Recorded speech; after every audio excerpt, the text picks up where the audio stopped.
Good day to everyone, and welcome to Can-Am's 2021 Annual Conference.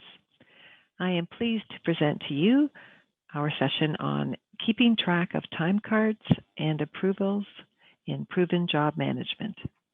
In this session, I will present to you the process of tracking labor costs from time cards through the approval process to the final goal of viewing labor job costs in proven job management. A few housekeeping items I would like to review before we start. All attendees will be muted during the presentation to cut down on background noise, and we recommend you turn off web cameras as well. This session will be recorded and made available to all attendees. With our full agenda today, there will not be a Q&A at the end of the session, but if you have any questions, please email them to support@canamsys.com, and we will be pleased to respond to your questions at that time. Thank you. For our agenda today, I will show you the setup required for employee pay rates, time card settings, and approval options. We will review and edit time cards in Proven Job Management, followed by a demonstration of the time card approval process. We will wind up this session viewing job labor costs through the job financial screen, as well as a few job cost reports. Let's go over the setup required now for tracking job labor costs. First of all, employees will have to have rates of pay set up. In addition to pay rates, we also can define payroll burden percentages, which can be added for each employee to track employers' payroll costs against the job as well. As Proven Job Management provides integration options to both PSA, our Proven Solutions Accounting desktop version, as well as QuickBooks Desktop and QuickBooks Online, I will display both locations where pay rates and burdens would be created and managed. Here is the PSA Desktop Accounting screen. We are on the Technician screen found in the Job Management menu. There is a Show Rates button at the bottom of the screen, and based on security, this can be opened, and the pay rate types and rates themselves can be created and managed. The overhead rate field is available in this screen as well, and for this employee, it is set to 30%. In Proven Job Management, employees are located on the Relationships Contacts menu. They're identified as an internal contact. For QuickBooks integration, this is where employee rates can be managed.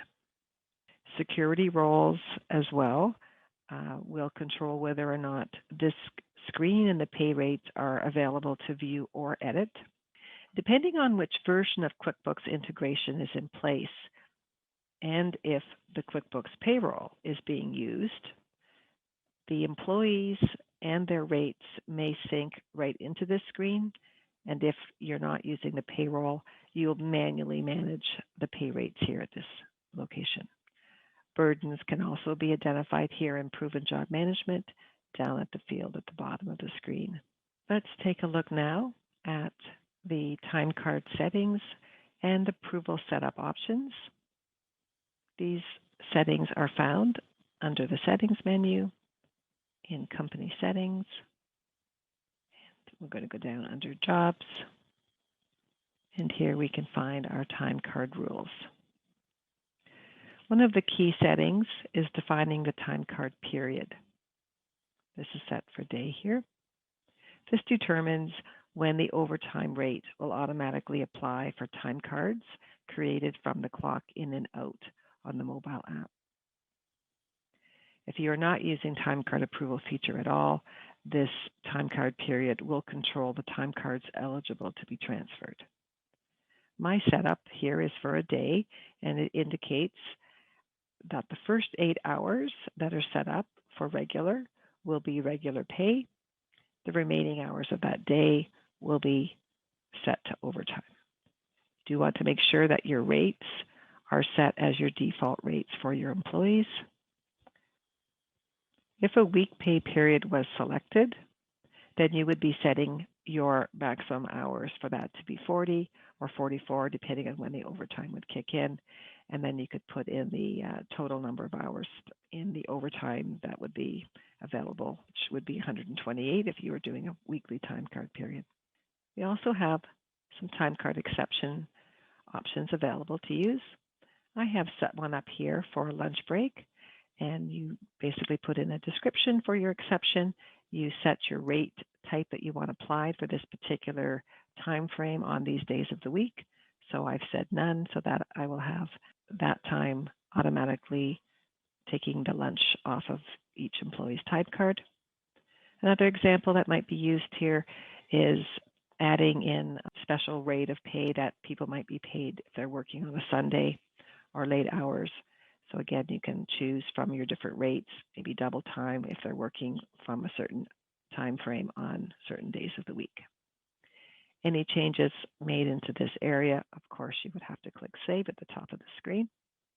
The next thing that I want to show you while we're in company settings is where we're going to set up the time card approvals.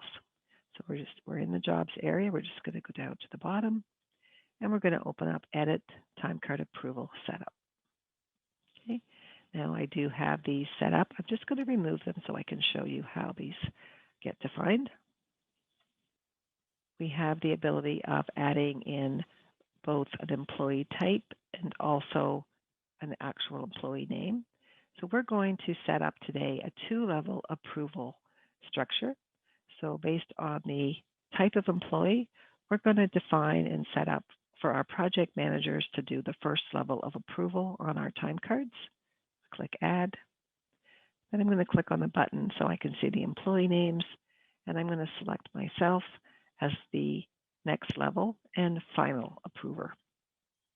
We'll click on the Save button, and that's how you define your approval setup.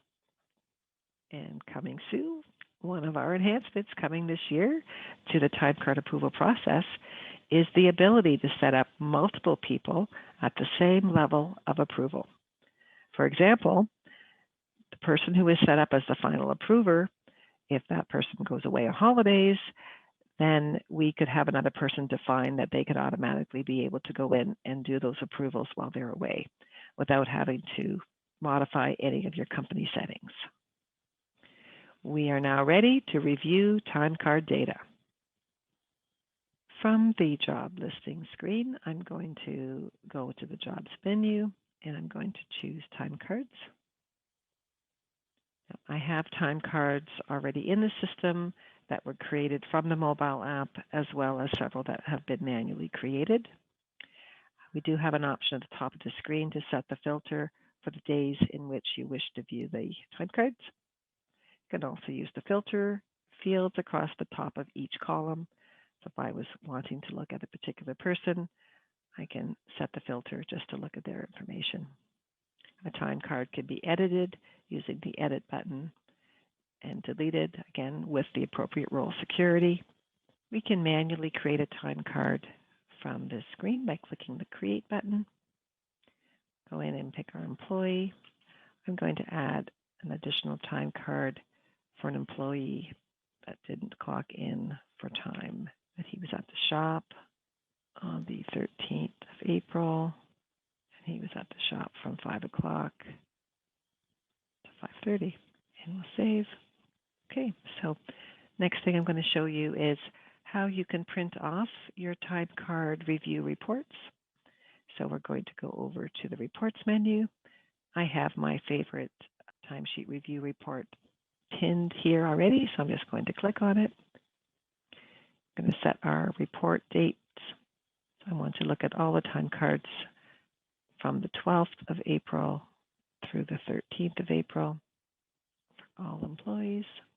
And here is the first page for Sam's times for the 12th and 13th of April. There is a button as well that is new this year, allowing you to quickly have a nice full screen view of your reports. See our second employee and our third employee. Okay, so that can be printed off with our print button. I'm going to go ahead and click the Back to List button, and I'm back to my Reports menu. Any other reports that you decide you'd like to pin that are your favorites, you just simply click on the Pin button from the Reports listing. And if they are pinned and you don't want them there anymore, you can just click the Pin to unpin. Let's take a look now at the time card approval process in Proven Job Management. As we had set up for our project managers to approve time cards at the first level, I will be now logging into Proven Job Management as a project manager. My project manager is Caleb Smith, so I will log in as him. To open up the time card approval, we're going to go to the Jobs menu, open up the time card screen. Again, Caleb, as a project manager, has security to have this button available. You can click on time card approval. Get to set the dates in which we want the time cards to be loaded. So I want to do approvals on the first 2 days of this week. One screen for each employee will be displayed. First employee is Jeremy Bouvier. All the jobs that Caleb has been assigned as a PM, he will have eligible to be able to select the approval button. The gray shaded time cards are jobs that Jeremy worked on that Caleb is not the project manager, or they have been manually entered into the system.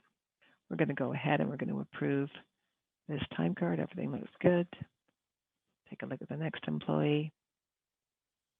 Again, everything looks good. We can use our button at the top of the approval column, and we can take a look at Sam. Now, Sam had overtime that he was eligible for on the hours that he worked on the 12th. You can see that automatically flipped over. We noticed that on the 13th, he was working, doing an asbestos inspection. There is a special rate of pay that is set up in this company. So I can show you here that you're allowed to go in and change and edit the rate type to flip it over to the appropriate rate type if necessary. The fields are editable in here, so if there is ever a change made to the date and time within this area or the hours, the system will definitely let you know if you are changing something, that there's a discrepancy between the hours worked and the totals. Just to show you what I mean, if I change that to 7.7, it will highlight in yellow, indicating that you've got a discrepancy, and it won't allow you to prove it unless that's fixed. Again, all looks good there. We're going to go ahead and approve. And the final step now, that's the last employee, is to click the Approve Selected button. Get confirmation message at the top, looks like yes. And now Caleb has approved the 2 days of time cards. We're going to exit out of the time card approval. And I want you to take note of the information in the status column over towards the right-hand side of the screen. We have partially approved status on all of the time cards that Caleb just approved. The partially approved until the final approval step is done, which we're going to do now. So I'm going to log out of the system and go back in as the administration person who is assigned to do the final approvals. Again, we'll go to Jobs, we'll go to Time Cards, open up Time Card Approval. Again, our dates are set fine. And you'll notice that the one thing that's different here is we have an approver selection box. So for the multiple levels of approval, you'll be able to select the lower levels. So I can select the PM level. And I want to do this to ensure that there are no time cards left unapproved at the lower level. And I do know that there are some, so there may have been some manual time cards created that need to be approved at this level as well. So I'll click the Load Time Cards. And I can see here now I have these two that I would be needing to go through and approve. Do the same for Patrick and Sam. Okay, so all those time cards are now approved. So I've completed the first levels of all the approvals. And now with the approver set to my name, I will load the time cards again. And this is now going to allow me to go ahead and do the final approvals. Again, as I was just going through them, I do know that they all have been completed. So I do have this button here that I could just have it go in automatically and approve them all. I'm going to click the selected button and confirm at the top. We have completed now the approval process. We're going to go back to list and take note of the status now in the far column to the right. All of our time cards are transferred. We'll now explain what happens with your approved time cards with the status of transferred. If your accounting integration is with QuickBooks, then your job labor costs are available now within Proven Job Management.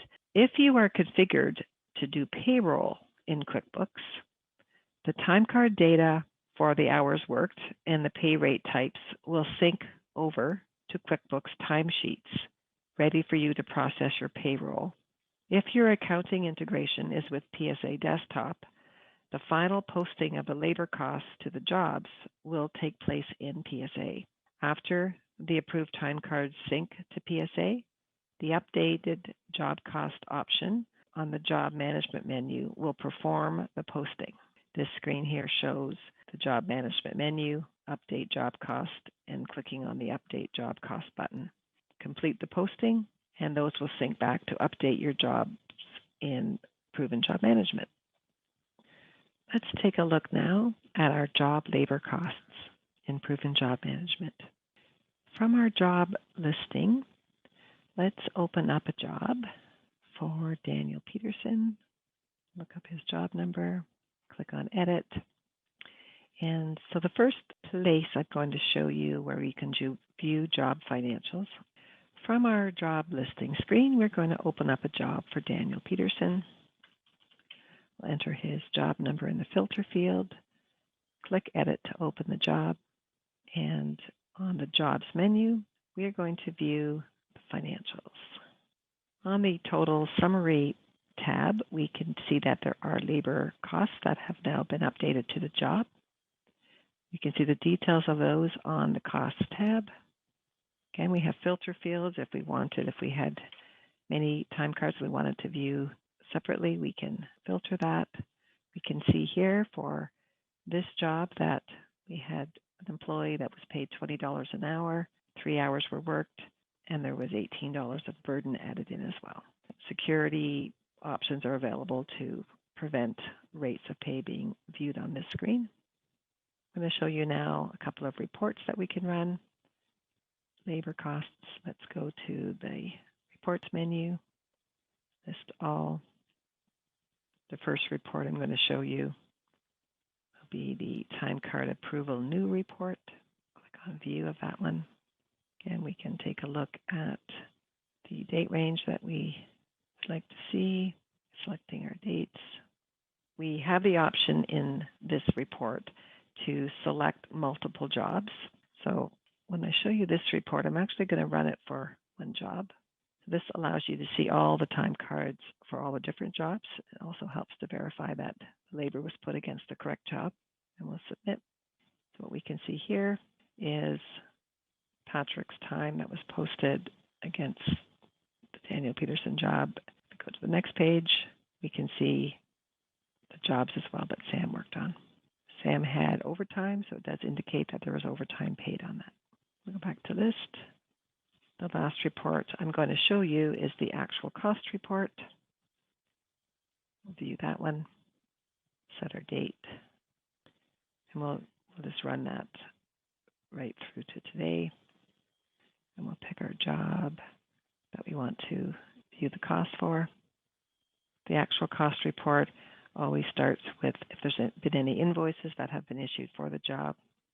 And by each different category of cost, we will have a group heading and subtotal.